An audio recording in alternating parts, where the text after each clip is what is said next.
Hello दोस्तों, कैसे हैं आप सब। आशा करता हूँ आप सब अच्छे होंगे। चलिए आज हम सब पढ़ते हैं संविधान का उद्देश्य का, जिसे प्रस्तावना या प्रीम्बल भी कहा जाता है, उसके संबंध में। संविधान की प्रस्तावना में क्या उपबंध किया गया है। दोस्तों, आप सबको बताना मैं चाहूंगा कि संविधान का जो उद्देश्य का जो प्रीम्बल है वो समूचे संविधान का दर्पण है। अगर आपने अच्छे से प्रीम्बल प्रस्तावना समझ लिया है तो पूरे संविधान को आप बखूबी या बहुत सरल तरीके से सरल शब्दों में समझ पाएंगे। चलिए दोस्तों, पढ़ते हैं प्रस्तावना के बारे में। तो दोस्तों, सबसे पहले हम समझते हैं एक क्या उदाहरण के रूप में समझते हैं, अपनी मतलब परिभाषा के रूप में समझते हैं कि प्रस्तावना के जो मूल शब्द हैं वो क्या हैं। उसके बाद हम प्रस्तावना को 3 भागों में बांट के उसको सरल शब्दों में समझेंगे और समझने की कोशिश करेंगे, ताकि आगे भी हमको याद रहे और भविष्य में कभी भूले न। तो हम सब समझते हैं कि संविधान के जो उपबंध है वो क्या है। संविधान के उपबंध दोस्तों ऐसा है कि हम भारत के लोग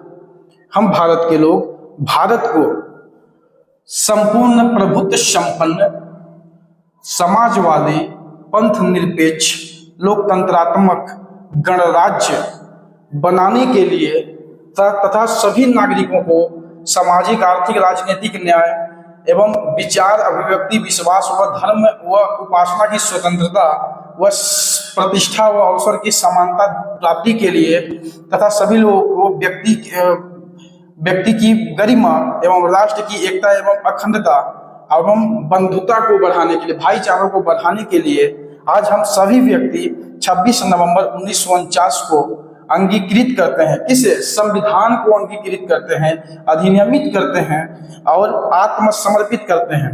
अर्थात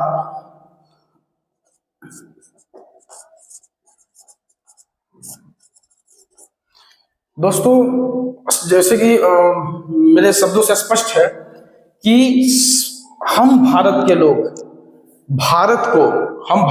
अर्थात भारत की जो जनता है, भारत को संपूर्ण प्रभुत्व संपन्न, समाजवादी, पंथ निरपेक्ष, लोकतंत्रात्मक गणराज्य बनाने के लिए और सभी नागरिकों को, भारत के सभी नागरिकों को सामाजिक, आर्थिक, राजनीतिक न्याय देने के लिए और विचार, अभिव्यक्ति, विश्वास, धर्म एवं उपासना की स्वतंत्रता देने के लिए और प्रतिष्ठा व अवसर की समता देने के लिए और व्यक्ति की गरिमा और राष्ट्र की एकता एवं अखंडता को सुनिश्चित करने के लिए और बंधुता को बढ़ाने के लिए 26 नवंबर 1949 को संविधान को अंगीकृत की और अधिनियमित की और आत्मसमर्पित की।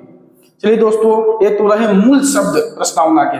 अब हम इसको 3 भागों में बांट के हम सब समझते हैं कि असल में प्रस्तावना कहना क्या चाहता है। प्रस्तावना के जो स्रोत हैं, प्रस्तावना का जो स्वरूप है, प्रस्तावना का जो उद्देश्य है क्या है। तो चलिए हम संविधान के प्रस्तावना को 3 भागों में विभाजित करके समझते हैं कि क्या है। तो संविधान का जो प्रस्तावना है, नंबर 1 में हम समझते हैं कि संविधान का स्रोत क्या है, और दूसरे में समझते हैं कि संविधान का स्वरूप कैसा है, तीसरे में समझते हैं कि संविधान का उद्देश्य क्या है, अर्थात संविधान अपनी शक्ति कहाँ से प्राप्त करता है। संविधान का स्रोत अर्थात संविधान अपनी शक्ति कहाँ से प्राप्त करता है, और संविधान शक्ति प्राप्त कर लिया तो किस प्रकार का है, उसका स्वरूप क्या है, उसका चरित्र क्या है, उसके बारे में हम सब समझेंगे। और चरित्र तो ठीक है, फिर वो अपने चरित्र के द्वारा किस उद्देश्य की पूर्ति करना चाहता है, उसके द्वारा हम इन सब चीजों को पढ़ेंगे। तो चलिए दोस्तों, हम समझते हैं कि संविधान का जो स्रोत है वो है हम भारत के लोग अर्थात भारत की जनता। तो संविधान का जो स्रोत है अर्थात जो संविधान की शक्ति है वो भारत की जनता से है। संविधान की जो शक्ति है दोस्तों भारत की जनता से है, स्पष्ट है। और जब संविधान अपनी शक्ति प्राप्त कर लेती है भारत की जनता से, तो उसको किस प्रकार के स्वरूप का निर्माण किया गया है संविधान में दोस्तों। संपूर्ण प्रभुत्व संपन्न, समाजवादी, पंथ निरपेक्ष, लोकतंत्रात्मक गणराज्य। अर्थात चलिए दोस्तों, हम इसको बहुत ही विस्तृत और बहुत ही सटीक सरल शब्दों में समझते हैं कि किस प्रकार का स्वरूप संविधान के अंतर्गत दिया गया है और संविधान की प्रस्तावना के अंतर्गत किस स्वरूप की बात करता है। तो चलिए समझते हैं कि संपूर्ण प्रभुत्व संपन्न, हमारा संविधान कैसा है, संपूर्ण प्रभुत्व संपन्न।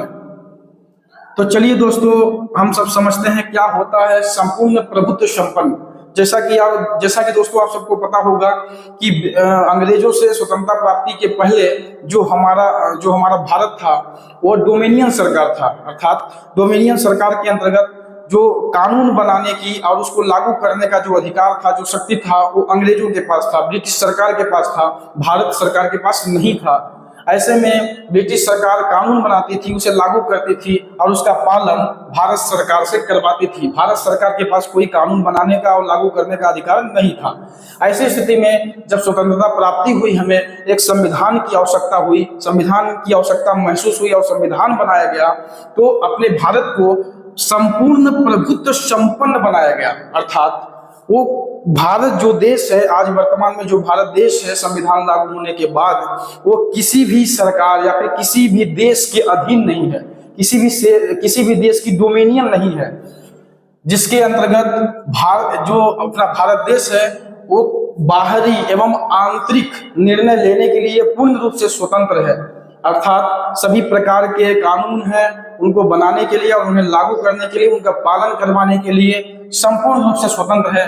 ऐसे देश को, ऐसे राज्य को संपूर्ण प्रभुत्व संपन्न देश कहा जाता है दोस्तों। तो हमारा संविधान जो है हमारे भारत को संपूर्ण प्रभुत्व संपन्न देश बनाने की उपबंध करता है।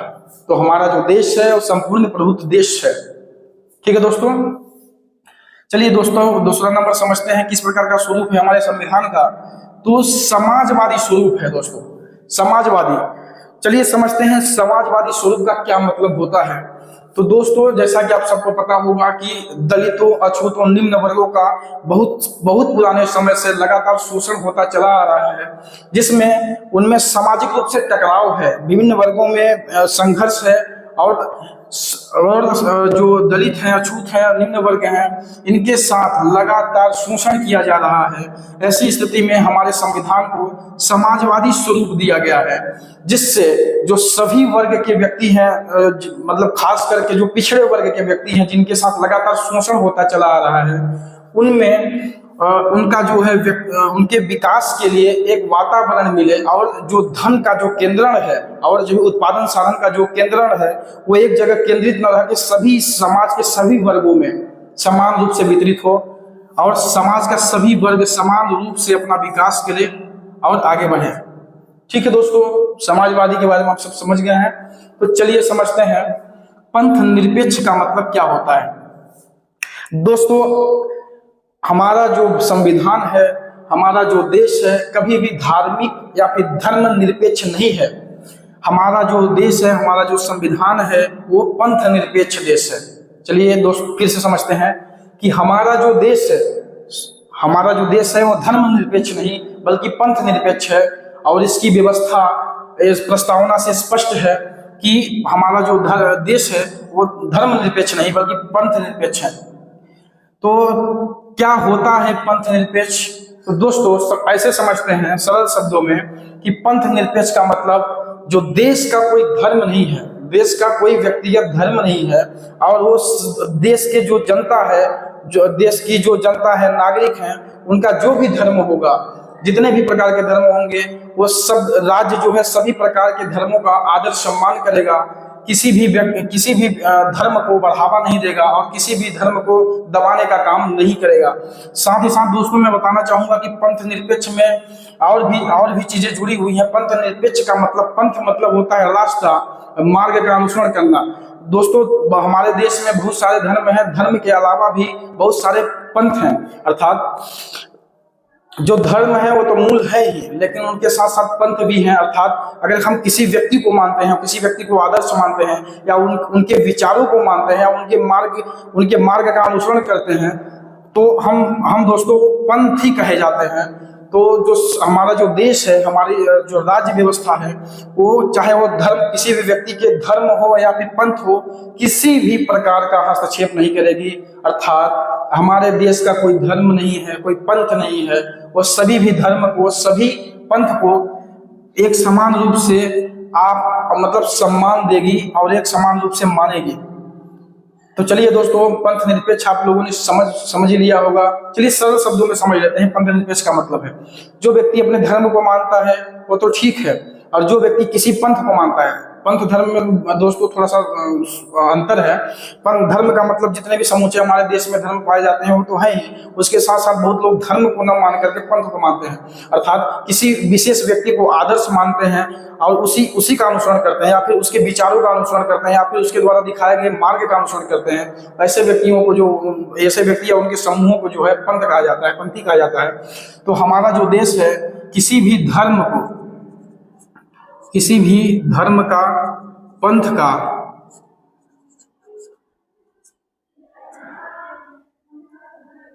एवं विचारों का समान रूप से सम्मान करेगा। अर्थात दोस्तों पंथ निरपेक्ष देश का मतलब ये होता है कि देश के अंतर्गत जितने भी धर्म हैं, जितने भी पंथ हैं, जितने भी विचार हैं, या जो व्यक्ति किसी भी मार्ग का अनुसरण करता है, तो ऐसे स्थिति में जो देश है किसी भी धर्म को, किसी भी पंथ को, किसी भी विचारक को उनका रास्ता में बाधा नहीं बनेगा, बल्कि सबका सम्मान करेगा और सब अपने अपने धर्म को, पंथ को मानने के लिए स्वतंत्र हैं। तो ऐसे में दोस्तों ऐसे समझ सकते हैं हम कि जो ईश्वर को प्राप्त करने के या ईश्वर को पाने के अनेक रास्ते हैं। जरूरी नहीं है कि धर्म को धारण करके ही ईश्वर को प्राप्त किया जा सके। हम किसी भी अच्छे व्यक्ति के या फिर मतलब महान व्यक्ति के विचार को या फिर महान व्यक्ति के आदर्श को या उसके द्वारा दिखाए गए मार्ग का अनुसरण करके भी हम ईश्वर को प्राप्त कर सकते हैं। तो ऐसी स्थिति में देश जो है सभी धर्मों का एक समान रूप से मतलब सम्मान करेगी। देश जो है सभी धर्मों का समान रूप से सम्मान करेगी और देश जो है सभी पंथ का समान रूप से सम्मान करेगी। अर्थात धर्म का, पंथ का, विचार का, सबका सम्मान देश द्वारा किया जाएगा। किसी भी चीज में बाधा देश द्वारा नहीं पहुंचाया जाएगा, सभी स्वतंत्र हैं। चलिए दोस्तों पढ़ते हैं लोकतंत्रात्मक मतलब क्या होता है। तो हमारा जो संविधान है वो लोकतंत्रात्मक देश की व्यवस्था करता है। अर्थात हमारा जो भारत देश है वो लोकतंत्रात्मक देश है, जिसके अंतर्गत दोस्तों भारत की जनता के द्वारा चुने गए या निर्वाचित प्रतिनिधि ही जो है सरकार में पदभार लेते हैं और जनता के प्रति उत्तरदायित्व होते हैं। चलिए दोस्तों दूसरे शब्द हम समझते हैं लोकतंत्रात्मक देश का मतलब क्या है, लोकतंत्र देश क्या होता है। तो लोकतंत्र देश का मतलब जो ये है कि जहां चुनाव व्यवस्था, मतदान व्यवस्था के द्वारा, मतगणना व्यवस्था के द्वारा सरकार चलती है, अर्थात जहां की सरकार जनता के द्वारा चलाई जाती है या फिर जनता की होती है, जनता के लिए होती है, वहां लोकतंत्रात्मक देश कहा जाता है, लोकतंत्र देश कहा जाता है। अर्थात भारत की जो जनता है वो अपने मत का प्रयोग करके किसी भी अपने चुने हुए प्रतिनिधि को मतलब सरकार में भेजती है और जो प्रतिनिधि है वो जनता के लिए उत्तरदायी होता है। ठीक है दोस्तों, चलिए पढ़ते हैं गणराज्य का मतलब क्या होता है। तो दोस्तों गणराज्य का मतलब ये होता है कि गणराज्य का मतलब जनता के लिए, जनता के द्वारा, अर्थात ऐसी सरकार, ऐसा देश, मतलब ऐसी जो देश की जो सरकार है वो जनता की हो, तो जो देश की सरकार है वो जनता की हो और जो जनता के द्वारा चुनी जाए और जो जनता के लिए काम करे, ऐसी सरकार को गणराज्य, ऐसी व्यवस्था को गणराज्य व्यवस्था कहते हैं और ऐसे देश को गणराज्य कहते हैं। ठीक है दोस्तों, चलिए आगे बढ़ते हैं। हमने समझा है कि हमारी जो संविधान है उसका जो स्रोत क्या है। हमारे संविधान का जो स्रोत है वो भारत के लोग हैं, अर्थात भारत की जनता है।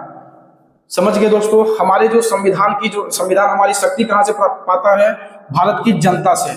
ठीक है, और संविधान का स्वरूप क्या है, मतलब संविधान में क्या विशेष क्या बात है, उसका चरित्र कैसा है संविधान का, तो संपूर्ण प्रभुत्व संपन्न है। इसका मतलब आपने समझ लिया होगा, समाजवादी है, पंथ निरपेक्ष है, लोकतंत्रात्मक है और गणराज्य व्यवस्था है। अर्थात हमारा संविधान इस स्वरूप का है।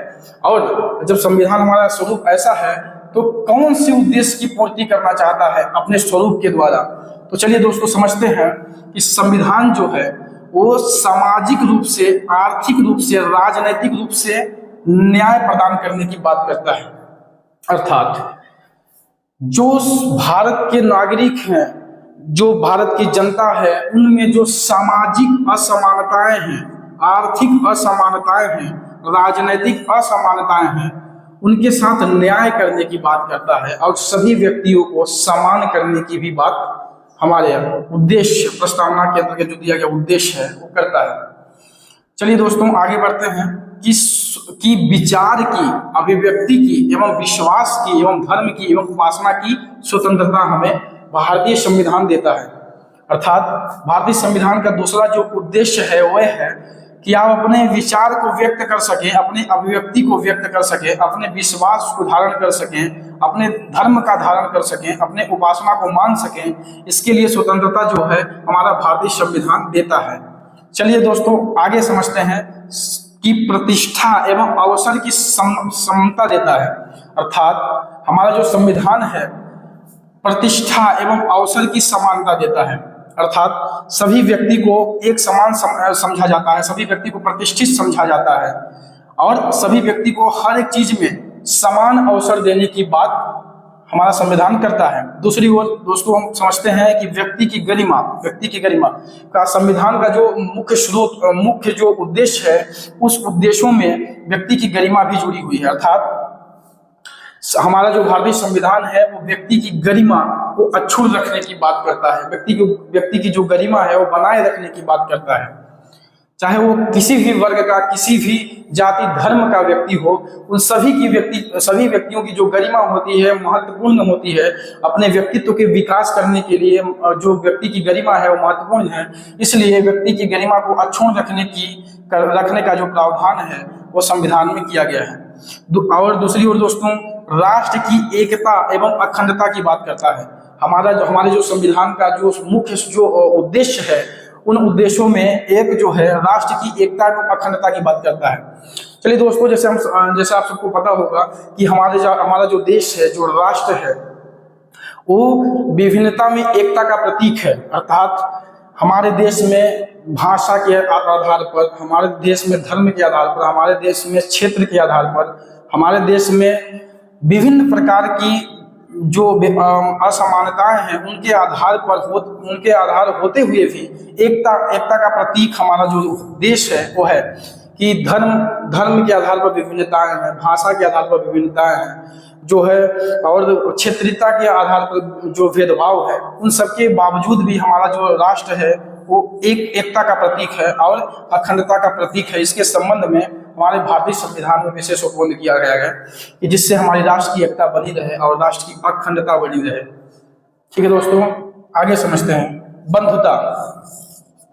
हमारे संविधान की प्रस्तावना में जो उद्देश्य दिए गए हैं उसमें से एक मुख्य उद्देश्य ये भी है कि संविधान के अंतर्गत अर्थात अपने भारत की जो जनता है उनमें बंधुता अर्थात भाईचारे का जो संबंध है वो स्थापित हो, जिससे सभी लोग एकजुट होकर मिलजुल कर समाज है हमारा उसको आगे बढ़ाएं, समाज का विकास करें, जिसके जरिए देश का विकास हो सके।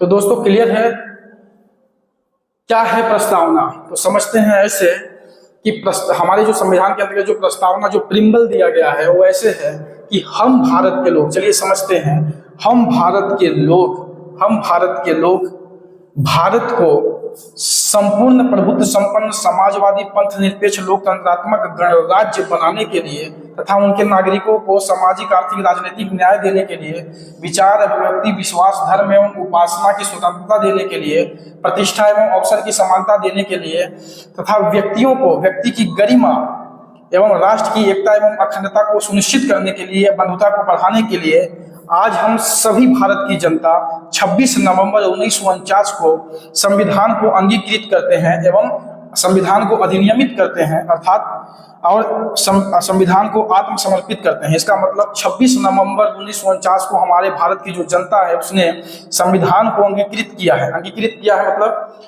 पारित किया है, और अधिनियमित किया है मतलब उसको बनाया है उसे लागू किया, और आत्मसमर्पित मतलब अपने ऊपर ही लागू करके उसे आत्मसमर्पित किया। चलिए दोस्तों आगे समझते हैं हम सब।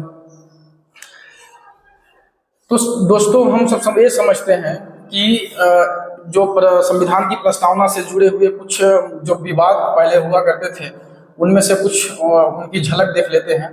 तो एक है बेरुवारी संघवाद 1960 का। चलिए दोस्तों फिर समझते हैं। तो हमारे संविधान की प्रस्तावना के संबंध में जो अड़चने थी, जो वाद विवाद थी, उसके संबंध में दो निर्णय पारित किए गए हैं। एक पहला यह है कि बेरूवारी संघवाद 1960 में बताया गया है कि जो उद्देशिका है, जो प्रिम्बल है, वह संविधान का अंग नहीं है। दोस्तों, बेरूवारी संघवाद 1960 में बताया गया है कि उद्देशिका अर्थात जो प्रिम्बल है वह संविधान का अंग नहीं है, जिस कारण से दोस्तों सबसे शुरुआती में तीन शब्द समाजवादी, पंथ निरपेक्ष एवं अखंडता शब्द नहीं जोड़े गए थे।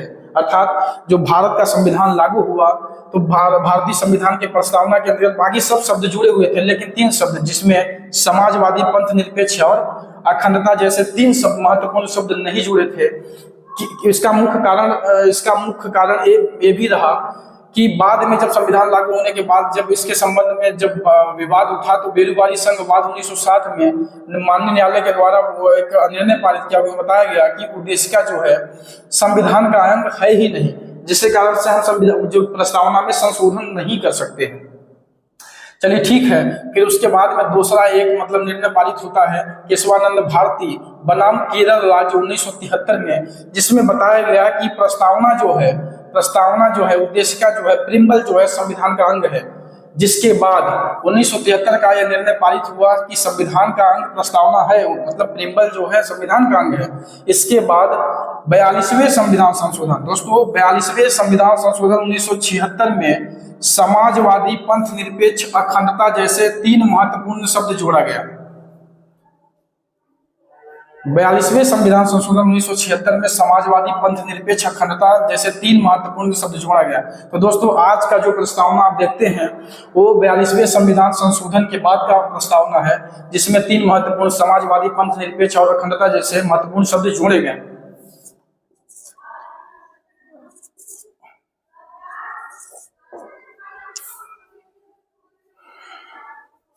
चलिए दोस्तों, आप सबने शायद मुझे लगता है कि संविधान का जो उद्देशिका है, प्रस्तावना है, प्रिम्बल को अच्छे तरह से समझ ही लिया होगा। अगर नहीं समझ में आया होगा तो एक बार फिर से दोहरा देते हैं, रिवीजन करवा देते हैं कि संविधान का उद्देशिका अर्थात प्रिम्बल क्या कहना चाहता है और संविधान का जो स्वरूप है, संविधान का जो उद्देश्य है वो प्रस्तावना के अंतर्गत उसकी झलक दिखाई देती है, जिससे हम उसको तीन भागों में संविधान के जो प्रस्तावना है उसको तीन भागों में विभाजित करके हम समझ सकते हैं कि संविधान का प्रस्तावना क्या कहना चाहता है और हमारे समूचे संविधान का स्वरूप जो है या फिर पूरा का पूरा संविधान की संविधान का जो स्रोत है, संविधान का स्वरूप और उद्देश्य किस प्रकार का है, उसके संबंध में हम जानकारी प्राप्त कर सकते हैं। तो संविधान का जो स्रोत है अर्थात संविधान अपनी शक्ति कहाँ से प्राप्त करता है दोस्तों, तो भारत की जनता से प्राप्त करता है दोस्तों। और संविधान का जो स्वरूप है जिसको हम चरित्र भी कह सकते हैं दोस्तों, तो वो संपूर्ण प्रभुत्व संपन्न है। मैंने बताया क्या होता है संपूर्ण प्रभुत्व संपन्न। और समाजवादी है, मैंने बताया समाजवादी क्या होता है। पंथ निरपेक्ष के बारे में मैंने बताया, लोकतंत्रात्मक के बारे में मैंने बताया, गणराज्य के बारे में बताया कि ये सब चीजें क्या होती हैं। और इन सब चीजों को आप सब समझ पाएंगे तो आप समझेंगे कि हमारे संविधान का स्वरूप कैसा है। और हमारे जब संविधान का स्वरूप स्पष्ट हो गया है तो हमारे संविधान अपने स्वरूप के जरिए किन किन उद्देश्यों की प्राप्ति करना चाहता है संविधान के जरिए, तो ये रहा आपका सामाजिक, आर्थिक, राजनीतिक, ये सब न्याय की बात करता है, स्वतंत्रता देने की बात करता है, सभी में समानता की बात करता है, व्यक्ति की गरिमा की बात करता है, राष्ट्रीय एकता, अखंडता की बात करता है, बंधुता की बात करता है दोस्तों। ये तो उद्देश्य हैं, बाकी बहुत सारे आप जैसे ही पढ़ते जाएंगे अनुच्छेद 1 से लेकर 395 जो मूल है, अभी तो अनुच्छेद 1 से लेकर 470 के आसपास अनुच्छेद हो गए हैं। इन सब अनुच्छेदों का आप जब गहन अध्ययन करेंगे तो आपको समझ में आएगा कि ये तो जो प्रस्तावना में जो दिए गए हैं, जो हमारे उद्देश्य हैं, वो मात्र झांकी है। अभी जो पिक्चर है वो बहुत ज्यादा बाकी है। जैसे कि उद्देश्य के अंतर्गत आपको एक नाम मात्र के आपके मुख्य जो उद्देश्य है उसको समझा दिया गया, लेकिन जैसे आप संविधान का गहन अध्ययन करेंगे अनुच्छेद 1 से लेकर के सब पूरे अनुच्छेदों का, अनुसूचियों का, तो आप समझ पाएंगे कि भारत की जनता को जो भारतीय संविधान है बहुत ज्यादा अधिकार देता है, उसको कर्तव्य भी देता है और बहुत सारे विशेष उपबंधों का उसमें क्या उपबंधित करता है, प्रावधान करता है, जिससे जो समूचा का समूचा जो समाज है, समाज का जो वर्गीकरण है, समाज का जो भी समाज की जो व्यवस्थाएं हैं, समाज में जो वर्ण व्यवस्थाएं हैं, जो छुआछूत जैसी व्यवस्थाएं, जितनी भी प्रकार की अव्यवस्थाएं हैं, असमानताएं हैं, उनको समान करने का काम, उनको अधिकार देने का, न्याय देने का बात, और समाज को विकसित करने का और देश को विकसित करने संबंधित बहुत सारे प्रावधान हमारे संविधान में दिए गए हैं। तो दोस्तों एक मात्र हम संविधान की प्रस्तावना के जरिए हम संविधान का चरित्र स्वरूप समझ सकते हैं, लेकिन जब हम पढ़ेंगे पूरे समूचे संविधान को तो समझ में आएगा कि पूरा संविधान जो है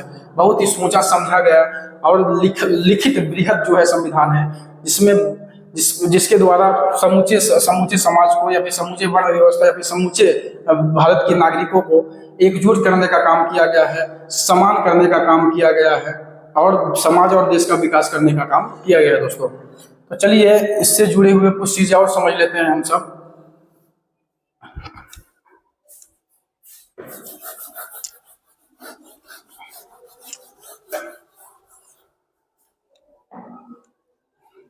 तो दोस्तों बहुत सारे परीक्षाओं में पूछा जाने वाला जो महत्वपूर्ण प्रश्न है उसमें से यह है कि प्रस्तावना जो है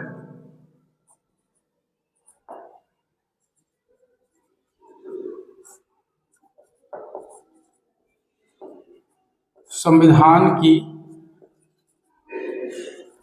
आत्मा या कुंजी होती है। चलिए दोस्तों इसको आप लिख लीजिए कि जो हमारी प्रस्तावना है संविधान के अंतर्गत जो प्रीम्बल दिया गया है वो संविधान की आत्मा और जिसे कुंजी भी कहते हैं दोनों होती है। दोस्तों आपने समझ लिया है कि प्रस्तावना हमारी जो है वो संविधान की आत्मा या कुंजी कहलाती है या होती है। ठीक है, चलिए दोस्तों ये तो रही हमारी प्रस्तावना के बारे में बात, लेकिन चलिए हम सब समझते हैं कि क्या जो संविधान की प्रस्तावना में हमारे जो संविधान निर्माताओं ने जो सपना देखा है कि संविधान का जो स्वरूप है वो संपूर्ण प्रभुत्व संपन्न है, समाजवादी है, पंथ निरपेक्ष है, लोकतंत्रात्मक है, गणराज्य है और उसका जो उद्देश्य है सभी को सामाजिक आर्थिक राजनीतिक न्याय देना है और विचार अभिव्यक्ति विश्वास धर्म और उपासना की स्वतंत्रता देना है, प्रतिष्ठा अवसर की समता देना है, व्यक्ति की गरिमा की रक्षा करनी है और राष्ट्र की एकता एवं अखंडता को बनाए रखना है और सभी में भाईचारा बंधुता को बनाए रखने संबंधी जो प्रावधान किए गए हैं, कहाँ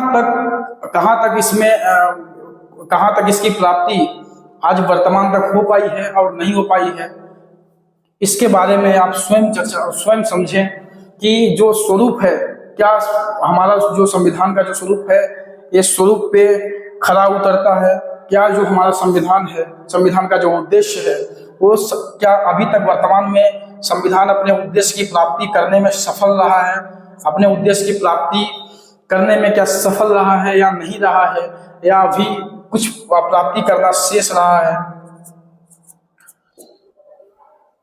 तो दोस्तों संविधान निर्माताओं का जो सपना रहा है लगभग साकार होता दिखाई दे रहा है। वो जो स्वरूप का जो व्यवस्था किया गया है वो पूरा जो स्वरूप है वो भारतीय संविधान में स्पष्ट है कि यह पूरा का पूरा स्वरूप सही है और सटीक है, और वही जो उद्देश्य है वो भारतीय संविधान के अंतर्गत जो उद्देश्य दिया गया है इस प्रस्तावना में, वो जब आगे पढ़ेंगे तो आपको समझ में आएगा कि जितने भी उद्देश्य दिए गए हैं वो पूरे के पूरे सही हैं और उसकी प्राप्ति लगभग होती हुई दिखाई दे रही है भारतीय संविधान के द्वारा। अभी भी फिर भी जो मतभेद हैं, जो वर्गों में जो असमानताएं हैं, जो वर्गों में जो संघर्ष चल रहा है, चलिए कहीं ना कहीं आगे जाकर के मान लीजिए उन सब में जो संघर्ष है, असमानताएं, भेदभाव हैं, वो समान होंगे और हमारे समाज का विकास होगा, देश का विकास होगा। इसी आशा के साथ दोस्तों आज का जो संविधान का उद्देश्य का प्रीम्बल से संबंधित जो वीडियो है, जो लेक्चर है वो अभी कंप्लीट हुआ है दोस्तों। तो बस आज इतना ही दोस्तों।